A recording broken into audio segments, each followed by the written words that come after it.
Hello.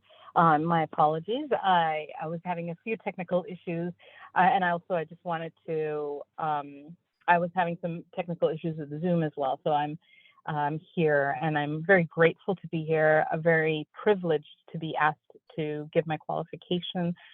This is Meera from Southern California, and I'm also very appreciative of being in these rooms, and specifically in this program. I thank you for your leadership and your service, and I thank the timekeeper and the dashboard operator. Without you, we would not have a structured, silent meeting that we could all enjoy. And everyone who is here, I'm so grateful for you to be here because you are really helping me with my recovery. I was asked by one of my good friends here in this program, who's also my action partner, to do this qualification. And, you know, I am, I feel honored to be asked. And I was wondering what I should talk about. And I thought, well, I should go right to the very beginning. And one of the most important concepts for me, one of the ones that really hit me was the understanding of being powerless. And it's very different for me from obviously being powerful, and being powerless is different. But I did not know the difference between being powerless and being helpless. And what it looked like for me before was being helpless. And being helpless to me was being a victim and surrendering, throwing up that white flag of surrender, where after I tried every little thing, that I would throw up the flag, I would bow down to the victor, and I would, take what was coming, But Meera, it's I'm such a sorry. I'm different. sorry for interrupting, but I have to translate into Ukrainian for the purpose of recording for the fellowship of Ukraine. Could you give me? Oh, thank you so much. Всім привіт. Я маю велику честь бути запрошеною і маю за нагоду сьогоднішнього виступу перед всіма вами. Мене звуть Міра, я із Південної Каліфорнії, і я дуже вдячна сьогоднішньому таймкіперу, організаторам і спікер-хантеру за те, що ви зробили свою роботу. Без вас ми б не служили і не були присутні сьогодні тут. Коли я почула запрошення на спікерський виступ, я подумала, на якусь тему мені краще виступити. І мені спала на думку ідея розуміння, що є безсилля, і яка різниця між безсиллям і безпорадністю. Коли я відчуваю, що я безпорадна, то я тоді жертва. І в саме цей час я відчуваю, що прийшов час викинути білий флаг над тими обставинами, які склалися. Thank you, and you can go ahead. And if you don't mind, please, could you pause about maybe 3-5 sentences and give me an opportunity for translation. Thank you. Thank you. That sounds great. So, as I was saying, being powerless, I'm confused with being helpless. And being helpless is being a victim and just allowing things to happen. And what I have discovered is that being powerless is different from being helpless, because being helpless is in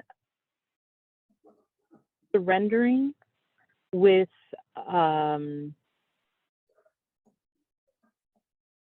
no deliberation. And being powerless means I'm in acceptance of what is. And I find that to be a big difference. And so I'll stop there. Thank you. І так я розмірковувала над тим, яка різниця існує між безсиллям і безпорадністю. І мені спала на думку така категорія, як те, що коли я безпорадна, я здаюсь. Я здаюсь на волю обставин, а відчуття, коли у мене є безсилля, це стан, в якому я відчуваю прийняття обставин, які склалися в моєму житті. Please go ahead. Thank you. Being powerless, now I realize and I understand because of these rooms, is a state of being in acceptance. And when I'm in a state of acceptance, I recognize that I'm in a state where God is powerful. So when I am the most powerless, God is the most powerful, or my higher power is the most powerful. І так, я хочу пояснити ще раз. Стан, в якому я безсила, це стан, в якому я приймаю обставини. І це стан, в якому я приймаю те, що коли я безсила, в той самий час Бог має найбільшу силу над тими обставинами, які склалися. Please go ahead. When I am in the state of acceptance and God is the most powerful, He can take over in a way that I am allowing that to happen without getting in the way, because my ego gets in the way and messes it up. And what I find is that when I'm powerless, I'm saying to the universe, what I've been doing, it's not working. What I know and all that I know is not going to get me to the solution. And I'm willing to see another way and another solution and another perspective. And that's when I am able to receive what the universe has for me. І стан прийняття того, що я безпорадна, а Бог в цей час наділений самою високою силою розрішити мою проблему, воно сприяє тому, що моє его зменшується, але воно постійно заперечує. Стан безсилля – це означає, що я кажу Всесвіту, що те, що я хочу робити, не буде працювати. І це ознак того, що мені потрібно шукати інше рішення. І я впевнена в тому, що в Всесвіті дійсно є рішення краще для мене. Please go ahead. 5 minutes gone. Thank you. So that is when, like I was saying, God takes over, and I see another perspective, because when I'm powerless, I allow myself to receive, and excuse me, it has been my experience that God comes through my fellow travelers and what they have to say, and how receptive I am, not just through my fellow travelers, through the universe in different ways and different signs, but I start to share. I start to give up my secrets. I start to allow other people in, and they provide solutions that I never even knew existed. Таким чином, я стала припускати в своє життя і пропускати в своє життя інші перспективи. У мене з'явилося значно більше поваги до інших людей. Я стала допускати, що я можу від них получати. І в той же час я розумію, що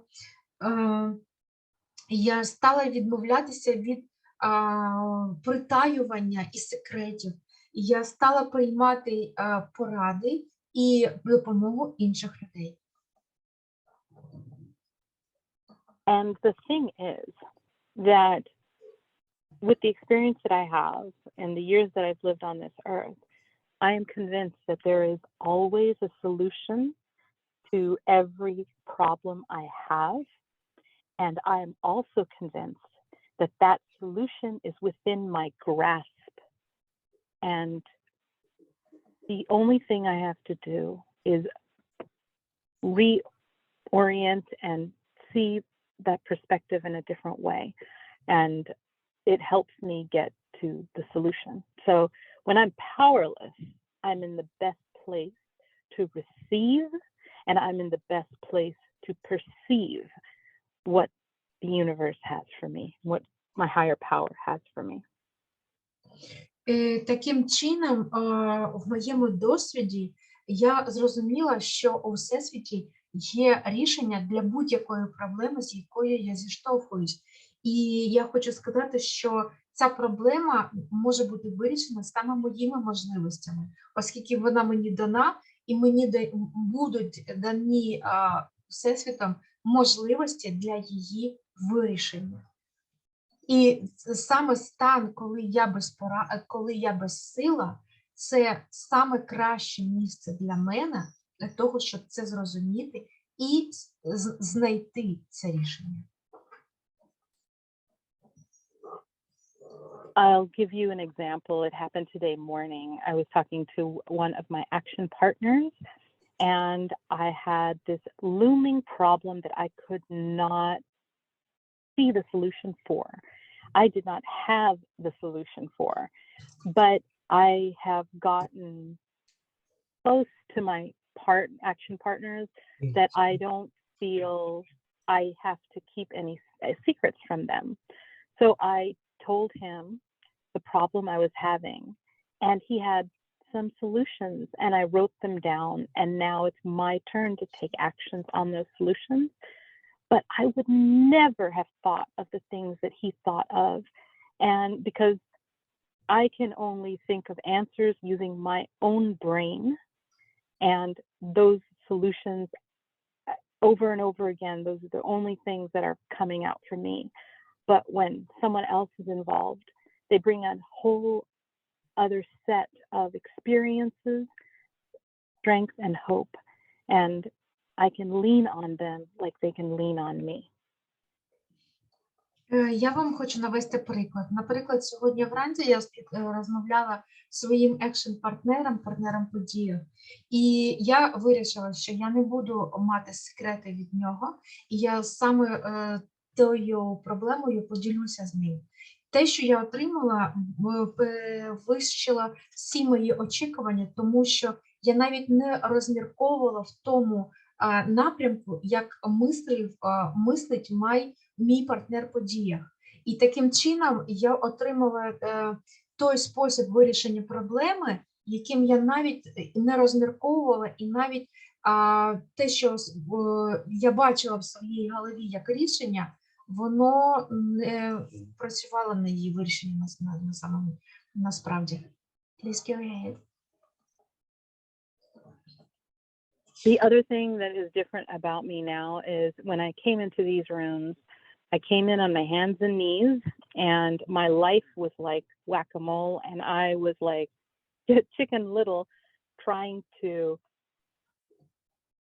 feeling like the sky was falling, and every problem was an emergency. Я хочу сказати, що я зараз дуже відрізняюся від тої людини, яка прийшла в стіни цих кімнат, цих зустрічей, тому що я відчувала себе маленьким циплям, яке все, що відбувалося в моєму житті, для мене було як несподіванка, як пожежа. Please go ahead. And now I know that there are solutions I just don't know. And I don't have to do everything all by myself. and I don't have to have all the answers for everything all by myself. And I'm not the one who has to be, I don't have to have all the knowledge in the universe. So. Тепер я знаю, що я стала відноситися до самої себе як до людини, яка не має виконувати всі діла, всі справи сама. Я не маю бути тою особою, яка знає все і всі рішення, всіх проблем, з якими я зіштовхуюсь. Я вільна від цього. And the other thing I came to say was, you know, before I came into these rooms, I did not understand that when I was trying to take action, why I couldn't take action. And I went to lots of self-help seminars and trainings and workshops, and, you know, I had lots and lots and lots of books. And I couldn't understand why my life didn't work. What I'm realizing now is that there's an emotional component to my life, and that's why it's imperative that I live my life through the steps, because the steps really help me with my emotional component. Я хочу сказати, що до того, як прийшла в ці кімнати, на групи, я не зрозуміла, що все, що я робила, воно чомусь не працювало. І коли я дійсно почала роботу по кроках, у мене прийшло розуміння, чому воно не працювало і як це має працювати насправді.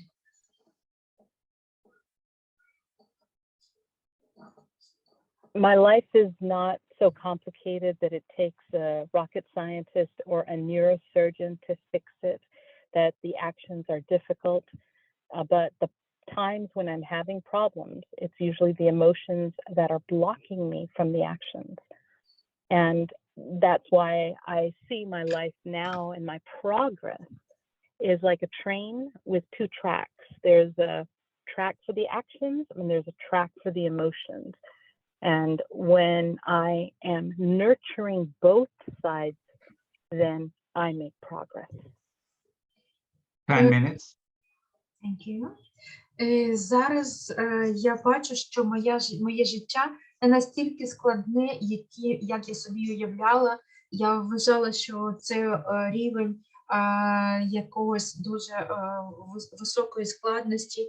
Зараз я бачу своє життя як потяг, у якого є два локомотиви. Один локомотив вирішує емоційні проблеми, а інший локомотив вирішує життєві проблеми. І я отримала впевненість. Thank you. And thank you for the timer too. So the other thing I came to say is that I'm learning to be more mindful, because it's when I'm present in my life that I can see and hear the solutions that are around me. Я хочу сказати, що зараз я вчуся бути свідомою, тому що тоді, коли я присутня в моменті тут і зараз, я маю ту ясність, з якою я можу побачити, як вирішувати ту чи іншу проблему. Before I came to these rooms, I had a lot of anxiety and a lot of depression because my mind was always focused on the future, and I was always beating myself up for the actions I took in the past. І я хочу сказати, що до того, як прийшла в ці кімнати, в цю спільноту, у мене була постійна депресія, тому що я постійно турбувалася за своє майбутнє, і я постійно себе скаржила і сварила за те, що я і за ті дії, які зробила в минулому. And if I have anxiety, it's usually because I am fearful of the future. And when I have depression, it's usually because I am beating myself up about my past. Я хочу сказати, що я маю розгубленість через те, що у мене є острах майбутнього, і у мене депресія через те, що я осуджую сама себе за те, що я робила минулого. The paradox I find is that when I'm mindful and I'm being present with what is in front of me right at this moment, that's when I can take the next step. And that is also the place that I'm able to receive, and I'm also able to get clarity on perception and move forward. Я хочу сказати, що парадокс заключається в тому, що коли я освічена, коли я розумію, я присутня в цьому моменті тут і зараз, все, що я можу, це я можу отримувати, я можу ясно бачити, як вирішувати свої проблеми.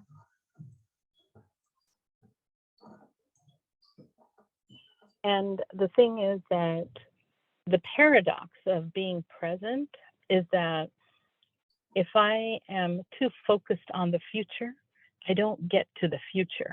That's definitely been demonstrated in my own life, in my own experiences.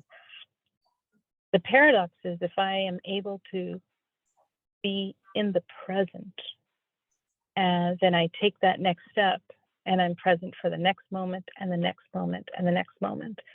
And I eventually get to the future. But I get to the future in the best possible way. Парадокс концентрації на майбутньому через теперішній момент заключається в тому, що коли я сконцентрована на думках про майбутнє, я ніколи в це майбутнє не потрапляю. Але коли я досягаю того майбутнього через ті маленькі моменти тут і зараз, я дійсно раз за разом, момент за моментом, я опиняюся в майбутньому, якого я бажаю. The other thing that I'm learning is that it's very important for me to feel every moment. And before I came into these rooms, when I had uncomfortable feelings, what I would do is I would avoid them. I would distract myself from them, or I would run from them. I'm very good at running. Перед тим, як я прийшла до спільноти, я також стала вчитися відчувати момент, самовідчуття в моменті. До того, як я стала це практикувати, все, що я робила, я намагалася втекти, я намагалася вийти з будь-якої ситуації.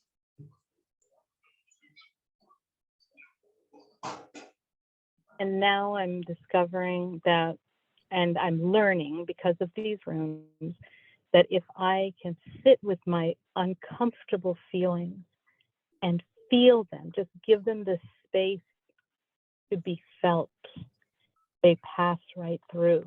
But they also give me information, and they are a GPS as to the direction with which I should go. Я хочу сказати, що я зараз практикую, я відкрила таку річ, що я навіть практикую, як я можу відчувати, навіть коли я відчуваю дискомфорт, я можу признати собі в тому, що я відчуваю це дискомфортне відчуття, і це дискомфортне відчуття є для мене як навігатор, як GPS в тому, куди мені рухатись. Not to cross talk, but last week when Leanne was talking about the breathing exercises, they were very good because they really put me in a state of meditation where I can actually feel those feelings, and those feelings point me in the direction of where I should go. if I am uncomfortable and the feelings are coming up and letting me know that the solution in front of me may be negative and not to go down that road. If the feelings that are coming up are positive, it's telling me that it's good to go down the road, that is a good way to go. It's a way to give space for my intuition as well. Я хочу сказати, що я стала навчатися використовувати погані або позитивні відчуття як те, що, наприклад, коли я відчуваю погані передчуття, я відчуваю, що рішення тої ситуації не є добрим в даному контексті. Або навпаки, коли я відчуваю гарні відчуття, позитивні відчуття, від того, що у мене є певне рішення, я дійсно відчуваю, що я в вірному напрямку. І таким чином почуття слугують мені вказівниками на те, вони як інтуїтивна поведінка, інтуїтивні моделі. When I was asked to be a speaker here, I asked my friend George, actually, not to cross talk, but I asked him, I said to him, I don't know if I have the right things to say because I'm not a success story yet, George. I said, I'm in transition. I'm a UA transition story. I'm not there yet. And he assured me that it's the transition that people want to hear. Коли я розмовляла з спікер-хантером Джорджем щодо якої теми, яка ж у нас мені висвітлити, і я сказала, що я не та людина, яка досягла великих успіхів в програмі АНЗ. Але, Джордж, я людина, яка в транзиті, в переходному стані. І Джордж сказав, що це саме та людина, яка і має прийти на зустріч і розказати про це. So I sit here very humbly in front of you, talking to you about my recovery story. And I know that I'm in a good transition because there is a saying in these rooms that when your playground, your playmates, or your playthings change, that's when you are changing in recovery. Я стою перед вами смиренно, я смиренно розповідаю перед вами те, чим я можу з вами поділитися, розкажу свої історії свого життя, але це і є вірна позиція. So and I will tell you that my life looks very different from what it looked like a year ago at this time. I'm a public school teacher, and I had a job that was very successful, but also very taxing. I had a job that was paying me a steady salary, but at the same time, I was under earning because I was overworking in it. And I have worked very hard for the last 2 years to get to a place where I could transition to pivot my life and try something new. What happened was, unfortunately, I got tangled up with someone who scammed me, and now I'm in a position where I'm still in transition, but I'm dealing with that as well. So it's been very, very tough. 5 minutes to go. Thank you. Я хочу розказати, що моє життя дуже сильно відрізняється від класичних історій успіху в програмі АНЗ. Я протягом останніх 2 років працювала як викладач в школі, і я була класичною недозаробляючою, тому що моя зарплатня була не дуже високою. І я також працювала дуже багато, практично передуючи 2 роки. Але зараз я зустріла людину, яка наразі запропонувала мені саме цей переходний період, в якому я покращую свої позиції в цих аспектах. And I didn't want to disclose that today because I thought, I don't know if that's going to help anybody. But in actuality, you know, it's my vulnerability and my transparency and my honesty that I have found.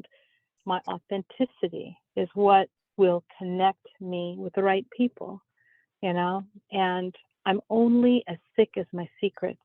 And I'm finding that the more I am giving up my secrets, the more I am allowing God in, my higher power in, and the more I am healing.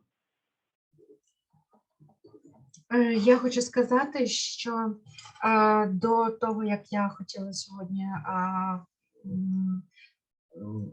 здійснювати спікерський виступ, я не хотіла розповідати подробиці свого життя, і мені сказалося, що вони не такі важливі і вони можуть бути нецікаві іншим.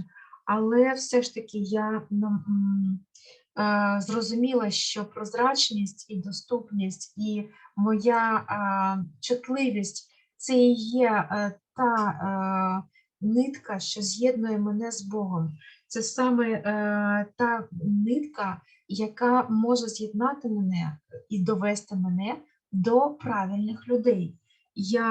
Таким чином я дозволяю Богу увійти. And just like my situation in life has changed and I'm in transition, I have also mirrored that in my recovery journey, because my recovery journey is also different. I'm using different tools. I'm engaging in different ways with my spirituality as I'm going through the steps. One of the things that I'm doing differently is I have 4 action partners that I check in with every day. Я хочу сказати, що у мене моя ситуація змінюється, моя ситуація зараз знаходиться в переходному періоді, я дуже радію цьому, і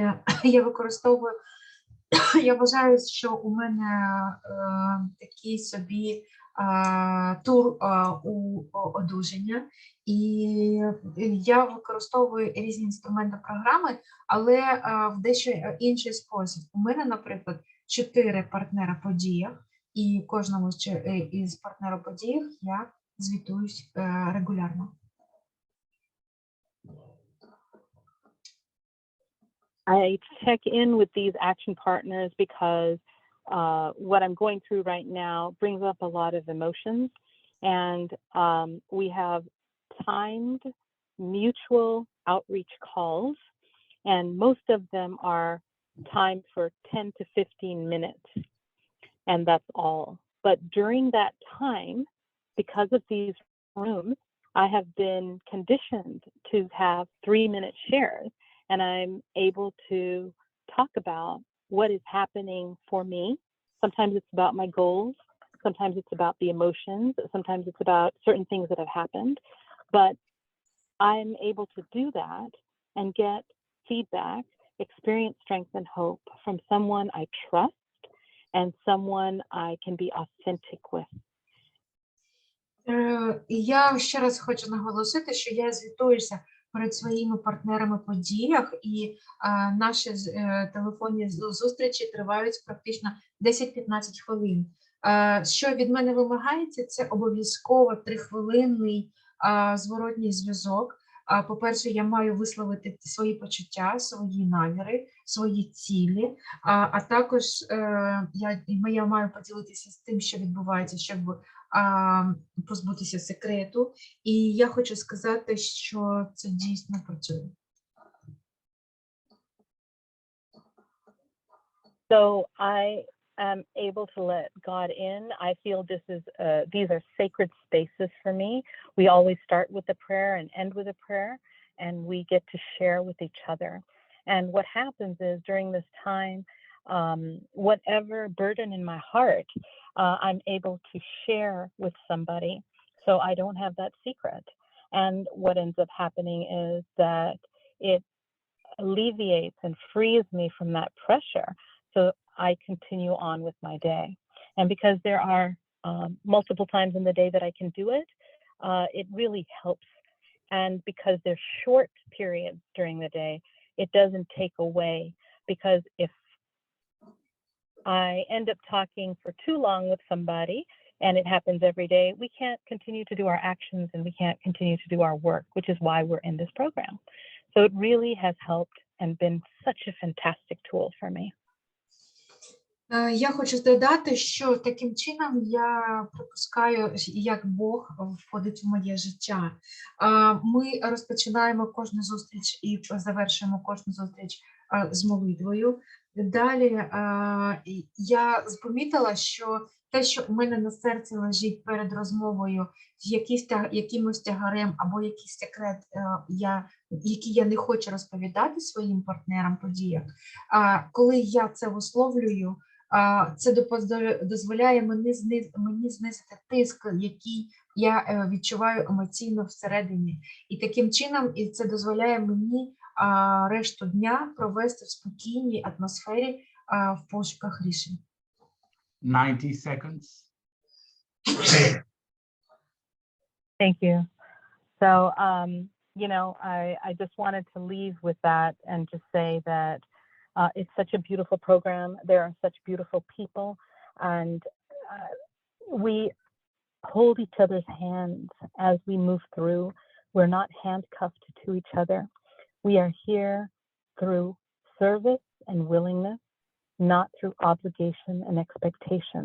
And God is with us, with each and every one of us, every single day, every single step of the way. Я хочу додати, що це на завершення, це чудова програма.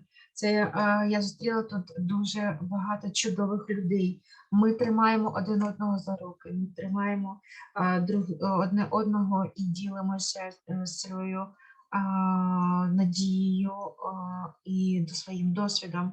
І саме це, я впевнена, працює найкращим шляхом для кожного з нас.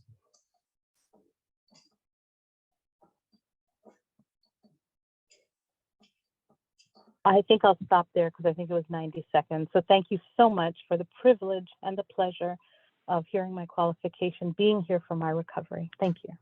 Meera, you still have 1 minute left. Oh, I see. Okay. Well, thank you. I think I'll stop right here. I think it's a good place to stop. Okay. Just to let you know. Thank you. Great job. Thank you so much. We did it. Thank you, Vlados. Thank you, Meera, for your qualification. Thank you for timekeeping. So, everyone, I just will translate the latest phrases. Міра подякувала всім за сьогоднішнє те, що почули. Вона тут запевняється, і зараз ми переходимо до сесії запитань і відповідей. So, now we are open for Q&A session, and you're welcome with your questions or some shares as to what you heard. I'm going to take the chance because I have been, it's been very hard to pay attention, Meera, but there's something that you said about, shortly, being a part of the solution. Yeah, I think that's what you were trying to convey. That's what I understood. So can you tell me a little bit more about that, being a part of the solution and putting in practice. Yeah, I don't know if it makes sense to you, but yes, for me, it's that, it's like what I've been told, stick with the winners, and be a part of the solution. Don't be a part of the problem. You say it that way. So if you can elaborate a little bit, that would be great. Thank you. Sure, sure.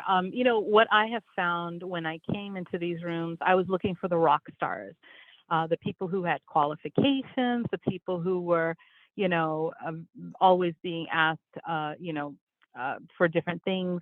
And what I realized, because I've been through so many action meetings and groups and partnerships and in these rooms, I've been here for about 10 years, and what I realize is the rock stars are the ones who are consistent with their steps and their program.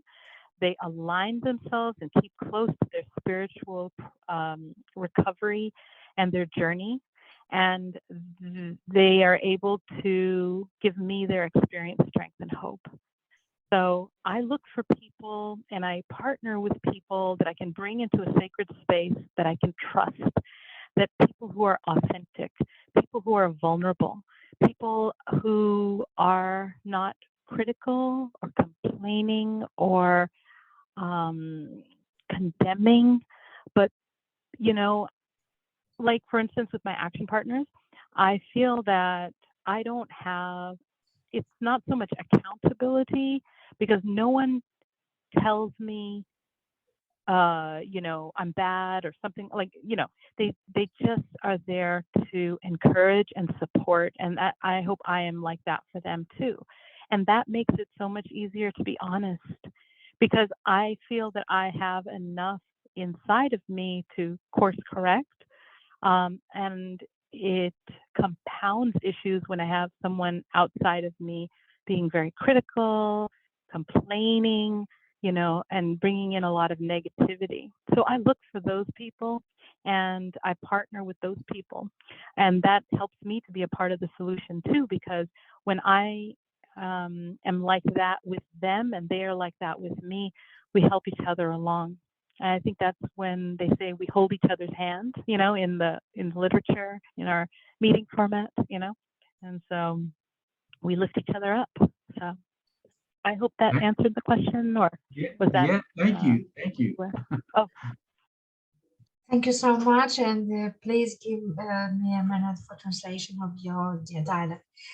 І Влада задає запитання стосовно того, ти казала, що бути частиною рішення. Як це на практиці виглядає, і що це означає бути частиною рішення? Міра відповідає, що і також Влада додав, що що ти шукала людей, які зірки програми. Міра сказала, що так, я шукала так званих рок-зірок, програми, які я відвідувала сотні груп, і я шукала протягом 10 років, я шукала людей, які не скаржаться, які не критикують, що я помітила, що так звані рок-зірки – це люди, які наполегливо працюють в своєму житті і застосовують в своєму житті інструменти і саму програму.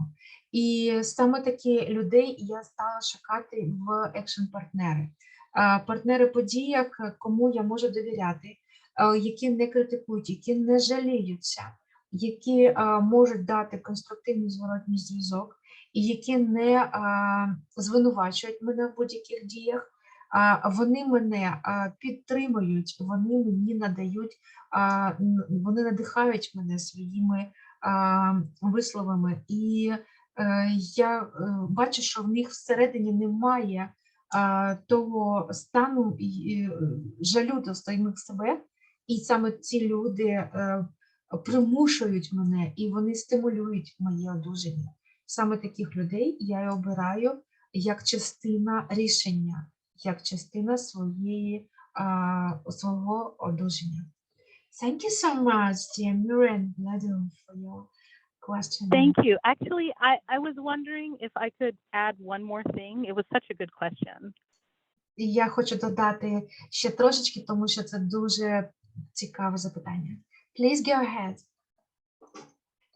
There's a story I heard about a man who went to St. Peter and said, I want to know, what is the difference between heaven and hell? So St. Peter said, okay, I'll take you there. So he takes him to hell first.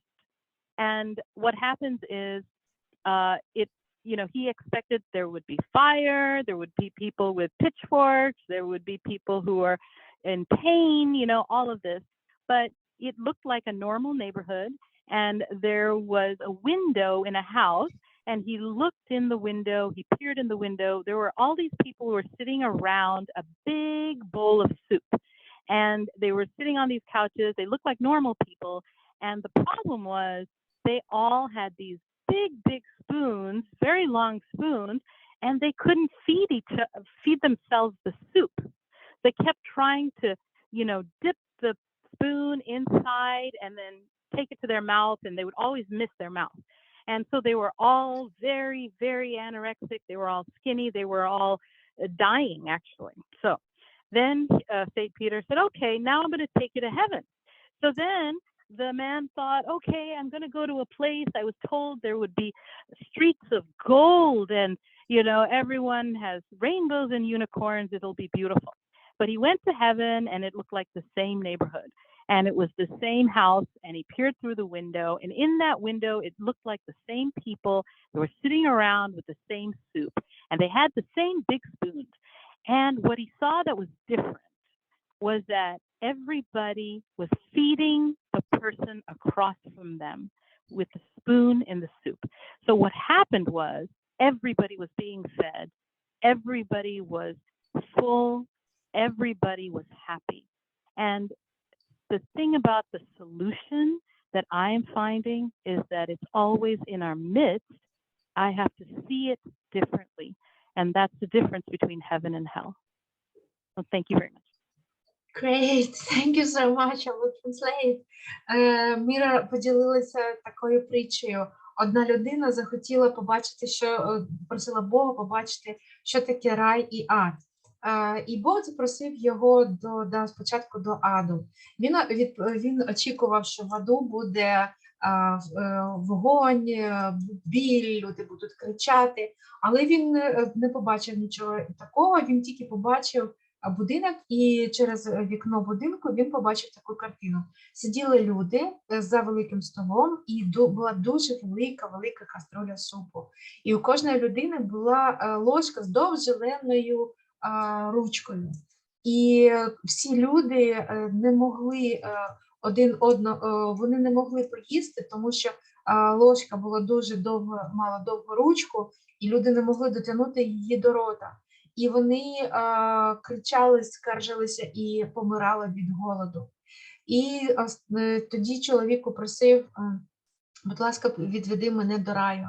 І він ожидав, що там також буде якась вулиця з золота, там буде райдуга, але там оказалося той самий будинок, і він заглянув в те саме вікно, сиділи ті самі люди, і що вони робили? Вони навкруги також була каструля з супом, вони мали ті самі ложки, але люди що робили? Вони годували один одного.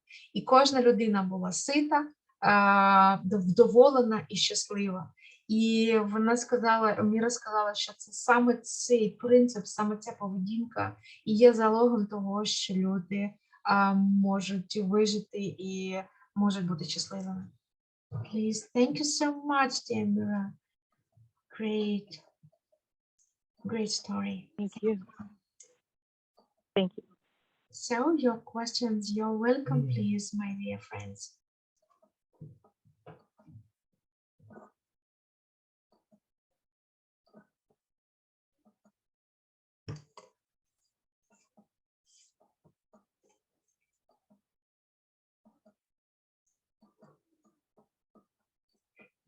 Dear Meera, I have a question for you. Well, you said that you have that you work with your feelings. You mean that bad feelings or good feelings, they navigate your direction. And what about fear? I mean, fear in sense of what do you think, or what do you feel about that fear that saves life or keeps us from danger? How do you differentiate these kind of fears? in your experience? And I will translate my question first, and please then give me the answer. Я задаю питання Мірі. Я сказала, що зрозуміла те, що вона користується своїми відчуттями, погані або хороші відчуття, як навігаторами, чи вона в вірному напрямку. А як щодо остраху, щодо страху, який рятує життя? Страху того, якщо, наприклад, небезпечна ситуація, як практично Міра відрізняє ці страхи? Thank you. Please go ahead with the answer. Did you get the question? Thank you. That is an excellent question. That is a question I've always had. And what I have found in my experience is that at any point in time, you know, when I came into these rooms, my addiction was so pronounced that I could go from 0 to so fearful in 60 seconds. And what recovery has taught me is that there are more, I can put more steps between my first thought and my final action. In the beginning, it was a thought and a reaction. And now it's a thought and a response, a deliberate response. And what happened before was just I would freak out, I would avoid, I would distract, I would run. I was so good at running. And that's what would happen, especially with fear. Now I have many places that I check in with. I check in with prayer, I check in with meditation, I check in with my higher power. I check in with my trusted fellows, you know, because sometimes, you know, because of the way I grew up, that thought could be magnified and distorted in my head. And it helps to have other people who have experienced strength and hope to give me their feedback, to give me their experience, strength, and hope. It doesn't mean I have to take anything. It means it gives me something more to think about. So it gives me choices. I expressed I was not a neurosurgeon or anything. So most problems in my life, I don't have to make a decision right away. I have time. And time is part of the solution, because now I have places and spaces and people I can go to check in, to calm down, to see if that fear is valid or if it is exaggerated, or which direction I can go. So it's not the best answer, but it's where I am right now, and I'm grateful for that, you know, for where I am right now, because it's definitely a lot better than where I was before.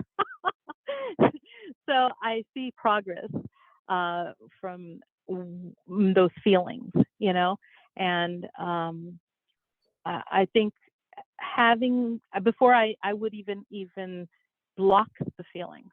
I wouldn't even give any, I was almost robotic and automated. I just kind of went through life. If you've ever seen Star Wars, you know, like Data, you know, I was just kind of going through life trying to keep the emotions away. They make everything messy, but the emotions are an integral part of my decisions now, you know. I just have to make them right-sized. That's all. Thank you. Thank you so much. I will try to translate what is your precious answer. Міра пояснила таким чином, що раніше в її досвіді, раніше, коли вона починала програму, вона могла від 0 до 15 секунд розігнатися від нульового нейтрального емоційного стану до стану паніки. І це виглядало так: думка, і далі реакція. Зараз вона напрацювала таким чином свою взаємодію з почуттями, що йде думка, далі відповідь. Свідома відповідь. До того я могла збігти, я могла кудись відказатись, відмовитися від почуттів, я могла їх заблокувати. Але що я роблю? Я звіряюся зі своїми членами спільноти, з якимись партнерами подіям, я звіряюся з вищою силою, і таким чином інші люди дають мені зворотній зв'язок. І коли вони дають мені зворотній зв'язок, у мене працює аналіз. Чи дійсно мій страх має підґрунтя, чи це мої емоції, мої почуття. І коли я чую зворотній зв'язок, я можу обирати і спосіб реагування, і я можу обирати рішення, якими люди діляться іншими. І я хочу сказати, що я навчилася не приймати рішення зразу в цей самий момент. Я не приймаю рішення одномоментно. Я заспокоююся, і до того, як я для себе вирішила, що блокувати свої емоційні прояви – це неефективно, тому що емоції – це частина мене, вона невід'ємна від мене і невід'ємна від мого життя. Все, що я можу, це працювати з ними конструктивно і знаходити конструктивні рішення. Thank you so much. Дякую. George, you're welcome, please. Yeah, thank you. Thanks for your great share, Meera. I was just curious with all your smorgasbord of activities and techniques and ways to accept where you're at and learn from and move from there.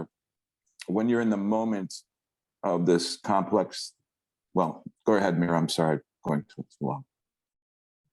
I mean, sorry, Rena. I'm going too long. Thank you. Джордж подякував Мірі за те, що вона поділилася і своїми техніками, які вона напрацювала, і своїм виступом. Я дуже довго спостерігаю за тим, як прогресує Міра.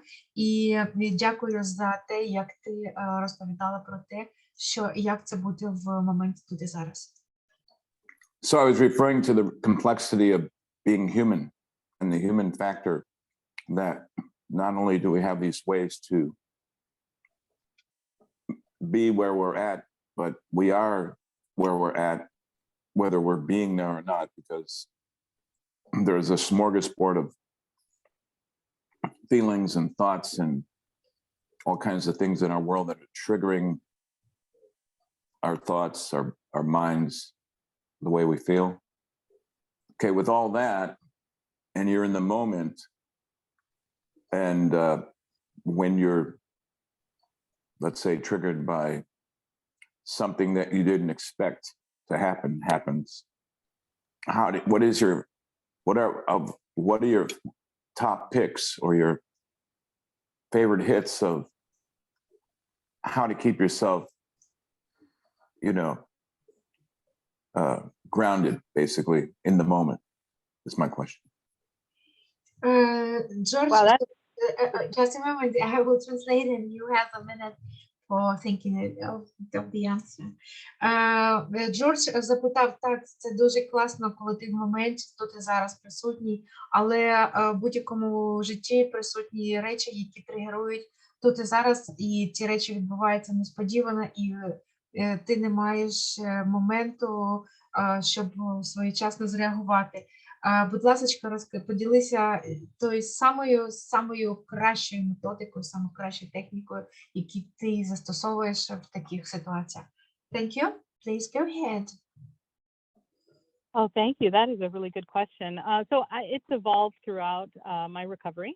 And I think the first thing I do is, again, I just wanted to say that I am a very normal person, and 99%, has just been my experience, 99% of what I go through, I can still get time to come up with the solution. So the number one thing for me is to pause And then I asked myself, am I in halt?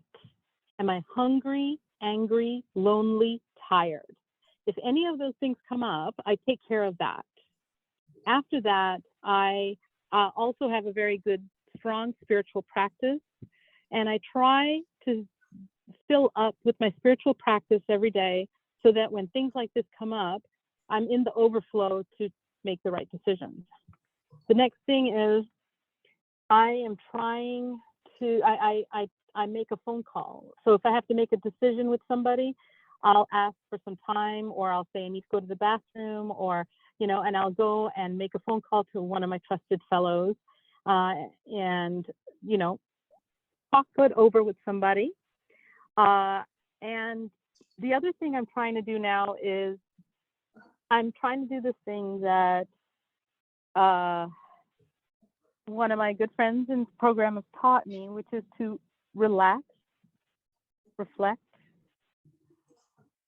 and to replace those feelings with positive feelings. And I'm not there yet, but that's the new thing that I'm trying to do, because when I can do that, I come from a better place to tackle the problem and the issue. So I think that there are ways of doing that. I know for me, meditation and prayer in the moment, when I can give it over to my higher power, it helps a lot.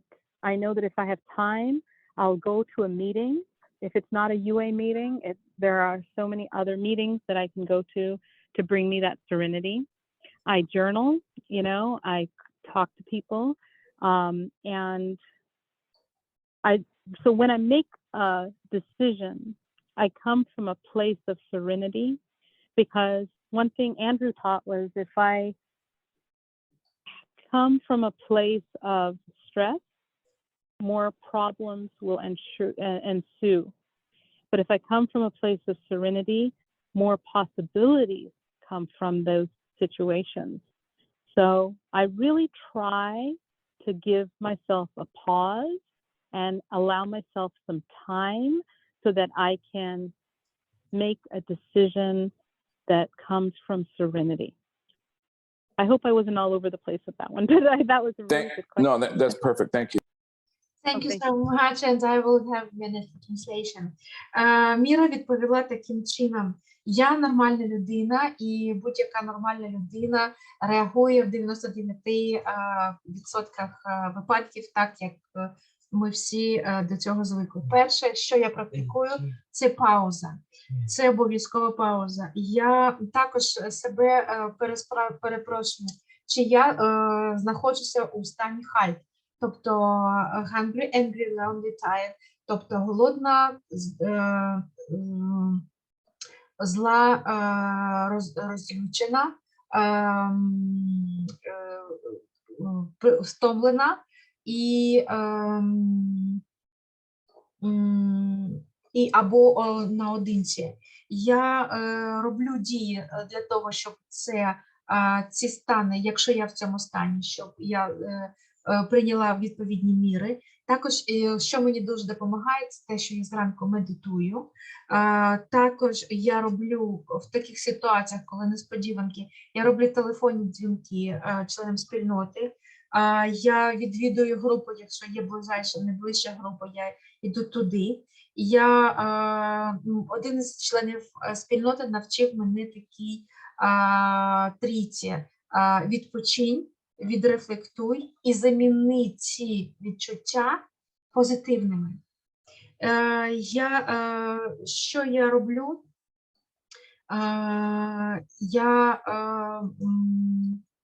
Всі рішення я приймаю у стані спокою. Я не приймаю, я знаю, що рішення, які прийняті на стресі, вони генерують більше проблем. Рішення, які прийняті у стані спокою, вони приносять можливості із тої ситуації, і вони становляться явними, ці можливості із тої ситуації, яка виникла. Thank you so much. Thank you. So, Sherilyn, Thank you.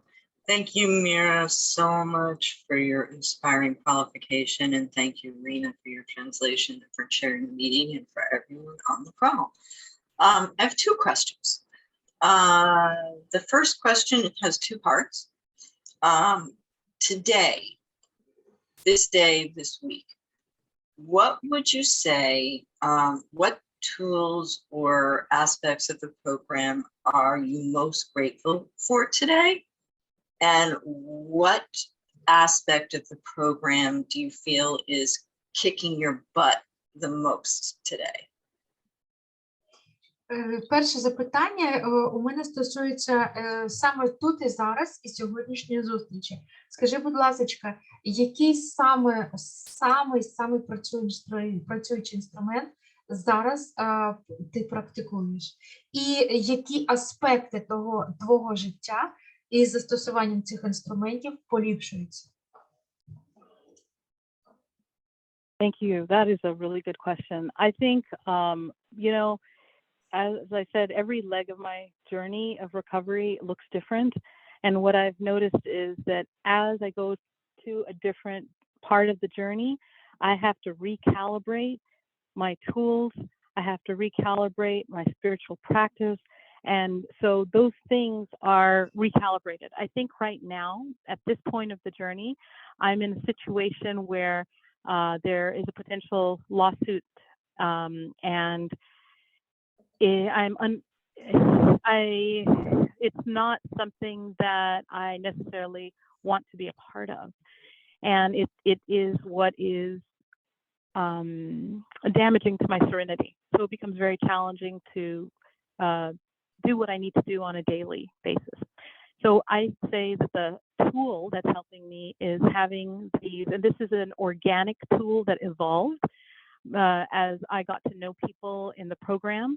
But I have action partners that we have timed mutual outreach calls.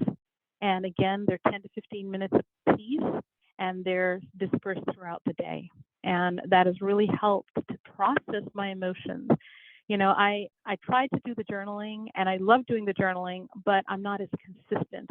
When I know that there's someone that's coming at a certain time, and you know, I can share in a way that's authentic and being transparent, and I trust them, it has alleviated a lot of my stress and given me a lot of serenity. And to be able to do that for them as well has been phenomenal. Sometimes those sacred spaces are 10 steps, you know, where we talk about our fear or resentment. Sometimes they turn into little action meetings where today, for instance, I had a problem, my action partner in the morning, I love, you know, starting my day with him. He's so positive, and he gave me solutions. So it can be anything at that point. And the beautiful thing is it's timed, and it's you know, there's structure around it. So I really like the structure. The thing that's been hardest for me is incorporating self-care. I think that is one of the most important aspects of my spiritual recovery, but I have to be very deliberate, and it isn't habitual yet. And I have to carve out the time, the space, and the people, the connections. So yeah, and I would say also, I just wanted to add this, but there's a beautiful video about addiction. And it's a little animation based on the book by Johan Hari. And at the end, he says, you know, the opposite of addiction is not sobriety. The opposite of addiction is healthy connection. And I can tell you from my experience, the more I bring the right, healthy people into my recovery, the more I am healing. You know, in so many different ways, if I can bring the right, healthy people into my recovery, the more I am healing. And thank you so much for asking the question. Oh, thank you so much. I will try to translate the essence of what you said. І я хочу сказати, що у мене дуже відрізняється мій досвід і моє практичне застосування програми в інструментах і практиках. Зараз я, коли у мене виникає відчуття, що у мене ситуація складається не дуже гарним чином, і у мене є певні виклики в поточному житті, що мене дуже виручає, це мої партнери події. Ми починаємо ранок з телефону, зі дзвону у групі по екшн-партнерству. І коли я розповідаю свою ситуацію, таким чином я отримую рішення. Я хочу сказати, що фіксація часу і планування часу для мене не дуже працюють, тому що я не дуже наполегливо і не дуже регулярно веду ці записи. Але саме ці зустрічі з партнером подія, вони знижують мій стрес і вони видають мені відчуття спокою.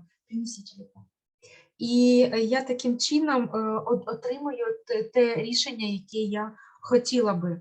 І також мене дуже виручає це правило, що я маю потурбуватися про саму себе. Я маю собі сказати, що мені треба вибирати обережно людей, місця. І я нещодавно дивилася одне відео одного реабілітаційного центру, що таке адікція. І я Джоанна Харрі. І мене дуже вразила фраза, що протилежність адікції – це контакт з людьми, не вихід з контакту від людей, не відхиляння від них, а навпаки, приєднання до них. Тому я приєднуюсь до правильних людей, до людей, які мене можуть підтримати, до яких я відчуваю довіру і які можуть мене надихнути. Thank you so much. Charlene, so is the other question? Yes. So the other question is this. We have the steps and many tools in this program. And there have been times when I have experienced the tools, instead of them being tools to help me, as weapons of mass destruction that tear me apart. And I've had wonderful sponsors and action partners who have helped remind me, put the sledgehammer away, and remember, like step 4 is a searching and fearless moral inventory. It's not an opportunity to beat yourself to a pulp. And time recording is a wonderfully useful tool that gives me information that when I choose and I want to make choices and I want to track the recording time that I've used, that it can help me make decisions that benefit self-care, increasing income, etc. So my question is, have there been times when the tools and the steps have felt to you like weapons? And if so, what has helped you turn them back into tools to help you? Just a moment for translation. Шерлін сказала, що у нас в програмі є і кроки, у нас в програмі є діючі інструменти, і одночасно робота з інструментами для Шерлін обернулася тим, що вони стали для неї зброєю її саморуйнування. І її спонсор нагадав, що 4-й крок – це про те, що використовувати ці інструменти і ці кроки для того, щоб бути толерантними до самих себе і до інших людей. Це не є зброя. І також вона наголосила, що для неї самим рішучим, самим дієвим інструментом є фіксування часу і записування часу, планування часу. Воно дійсно допомагає прийняти рішення, своєчасно виконати певні дії. І як цей інструмент? Чи був у тебе час у роботі по кроках і застосуванні інструментів, що ці інструменти працювали для тебе як зброя проти тебе? Please. Well, that is, Oh, yes. these are some deep questions. These are like totally evolved. These are great. That is a great question, and the answer is yes. And I'm noticing Okay, and observing. And when I'm hearing your question, I'm observing in myself. My experience has been that the more I love myself, the more I am engaged in self-care, the more I am kinder, compassionate, gentler with myself, the more I use the tools and everything else around me in a way that's gentle and compassionate and kind for myself. I am the gatekeeper of my health, whether it be physical, mental, spiritual. I am the gatekeeper. I allow what comes in and I allow what goes out. So the better boundaries I have and the more I learn in these rooms about how those are, they help me. And I will tell you that the type of people that I have had around me, because the tools, for me, when I do something alone, I'm not as consistent with it. I don't have sustainability.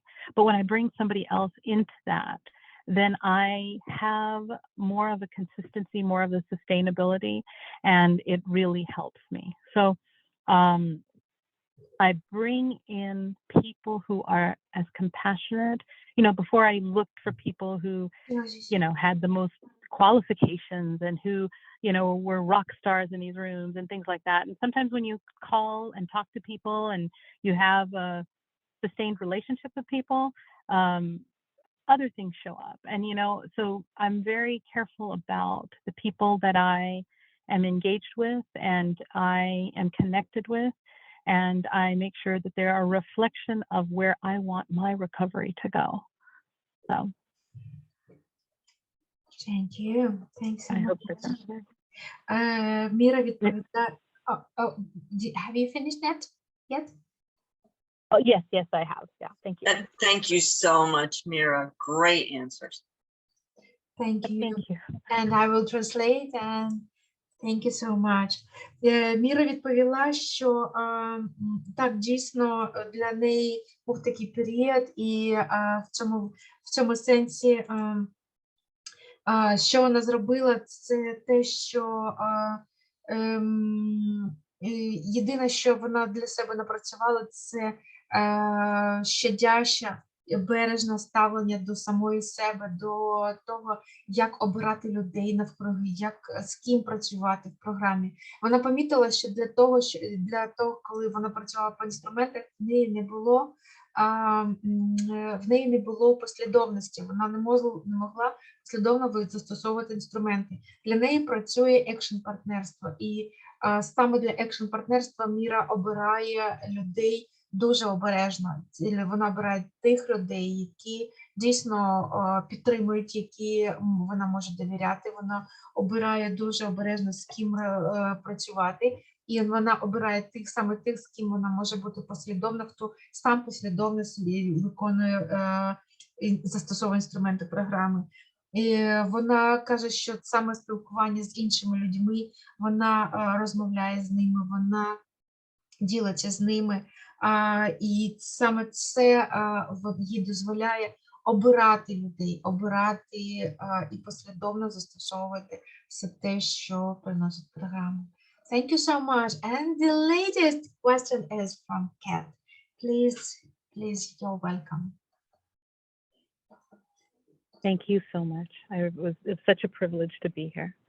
Thank you. So, yes, hi, Kat, under, can I be heard? Yes.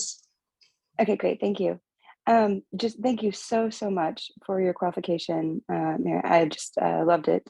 And my question is, it sounds like you've built just a really great community around yourself of people who support your recovery.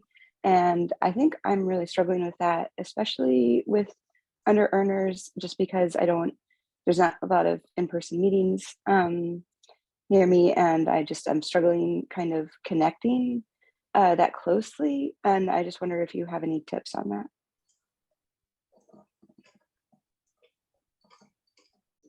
Yeah. Okay, yes, go ahead with your answer, please. Okay, so I've been in these rooms for a while, and I'm in some other rooms as well. But what has helped me is, and this is just my experience, just being very organic with it. So in the beginning, I had a sponsor in the beginning who told me in every single meeting, you want to pick 3 people and get their numbers and keep a notebook, okay? And what you do is you write their name, you write their number, and then on the notebook, you make a phone call and you just ask you jot down their share. So you just talk to them about their share. At the end of the phone call, the only thing you need to know and ask yourself is, would I have another phone call with this one person? That's it. Oh, okay. So that's simple enough. So I did that. And what happens is, he said, after about 2 weeks or about a month, you look back and you circle all the people that you said you would have another phone call with. And I want you to focus on those people, and I want you just to call them. And, ask yourself at the end of that conversation, would you call them again? And then you do this again, and you do this again. And that's how I got a wide range of people. And, the thing is that a lot of times, the beautiful thing, I think, is just that what I've learned through recovery is that I can find good in all things, and it's where I look. So I'll give you an example. One of my friends, in the beginning, we were action partners, and we didn't have structure. We didn't, so we would end up having these phone calls that would be every day, almost 2 hours a day. And it just wasn't working. It was just, because I wasn't progressing in my life. You look at my actions and nothing was going. And, we had to break it off, and we did. And, but it was that I knew she's a good person. I'm a good person. It wasn't working that way. Well, 3 years later, she and I became self-care partners. And what was beautiful was we set up structure, we set up a format, we set up how we were going to come in together. And then we engaged in once a week, we'd get together for, I think it was a half an hour, and we'd talk about what we were going to do for self-care. We talked about what we did for self-care. So it was a bit of an accountability and support and encouragement. And because that's what I needed at that time. And so then what ended up happening was, she was the best self-care partner ever. I learned so much through her, and I had such great recovery through her. And I'll never forget that experience, and that experience went on for 3.5 years, every single Saturday, and it was over the phone, so I think that things evolve, and I think that we sit differently with different situations. And all I could say is I could give it time. And entering into a relationship was just as important as how I left a relationship. So if something isn't working, it was just as important for me to leave it in and be grateful and to communicate these things, because I never know how in the future how we would show up for each other, and there are such great people in these rooms. I think one of the most beautiful things about these rooms is we are all aware. I meet a lot of people who are like unrecovered and unaware, in life. And it's just beautiful that we are all aware. We all have a certain vernacular, a certain vocabulary, a certain language, a certain set of communications we understand immediately when we get together. And so it's such a great place to practice these things, as they go out into the real world as well. And to have a lot of patience. I knew a lot of people who would say, their partner didn't show up on time and they were like 2 minutes late, 5 minutes late, and if I was not if I didn't have certain symptoms, I would not be in these rooms, so the symptoms also bring me the people. So the patience is required to work through things like that too, just a compassion and an understanding. So just be mindful, just keep going, and you'll make the right connections. I think every connection is the right connection. It's just, I don't know it until, it shows up, so yeah. Thank you. Thank you so much. Thank you so much for question and the answer. And I will have a minute for translation. Thank you. Кет запитала, ти створила таке чудове навколо себе групу людей, які тебе підтримують, які з тобою діляться, які надихають. І скажи, будь ласка, а як ти їх обирала? І Міра відповідала, що їй спонсор дав завдання, що на кожній зустрічі, коли вона ходить на групи, вона бере телефон 3 осіб, які участвували в групі, і робить їм телефонні дзвінки. Результатом кожного телефонного дзвінку має бути рішення, чи я хочу почути цю людину ще раз в спілкуванні. І на наступному тижні вона мала здійснити цей дзвінок, якщо вона дійсно хотіла з цією людиною спілкуватися. І таким чином вона на кожній зустрічі вона опрацювала дуже велику кількість людей, взаємодії з іншими людьми, для того, щоб обрати між цих людей тих, з якими їй хотіла би спілкуватися знову і знову. Вона, наприклад, у неї була чудова партнер, з якою вони працювали над проблемою турботи про себе. Вони працювали, зізвонювалися кожну суботу по 30 хвилин протягом 3 років, і ця людина дійсно давала їй багато, вона була дуже послідовна, і вона дуже багато робила для того, щоб вони мали спільний прогрес в цій справі, і це був самий чудовий час, який вона провела з такою людиною. Вона каже, що у кожної людини різна ситуація. Ми зустрічаємося для того, але ми саме так відкриті, саме так ми вчимося вступати у відносини і показувати себе з тої сторони, яка є прозорою, яка є відкритою, яка є дружньою. Чим відрізняються люди у спільноті? Вона дуже пишається тим, що є членами спільноти. Тут дуже красиві люди, дуже чудово, коли у нас особливий словарний словниковий запас, ми користуємося особливими фразами, і це надихає, і саме головне, ми свідомі. Люди мають терпіння одне до одного, вони вміють практикувати терпіння і співчуття. Якщо я б не була членом АНЗ,